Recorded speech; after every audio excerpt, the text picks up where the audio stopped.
IDFC first பேங்க்ல சுமார் 590 கோடி ரூபாய் மோசடி நடந்திருக்கு. என்ன நடந்தது, உங்களோட பணம் பாதுகாப்பா இருக்கா அப்படிங்கறதான் இந்த வீடியோல நம்ம பார்க்க போறோம்.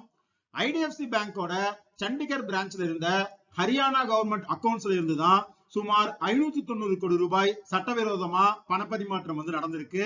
அந்த மாநில அரசு தன்னோட அக்கவுண்ட்ஸை க்ளோஸ் பண்ண போனப்பதான் இந்த அக்கவுண்ட்ல இருக்க வேண்டிய பணத்துக்கும் கணக்கில் இருக்கிற பணத்துக்கும் பெரிய வித்தியாசம் இருக்கிறது தெரிஞ்சிருக்கு.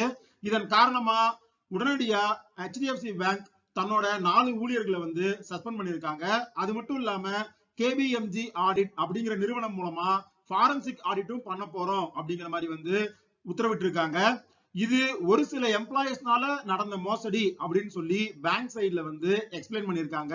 இந்த மோசடியோட விளைவா ஹரியானா கவர்மெண்ட் இந்த பேங்கோட இனிமே எந்த டிரான்சாக்சனும் வச்சுக்க போறது இல்ல அப்படிங்கிற மாதிரி அனௌன்ஸ் பண்ணிருக்காங்க.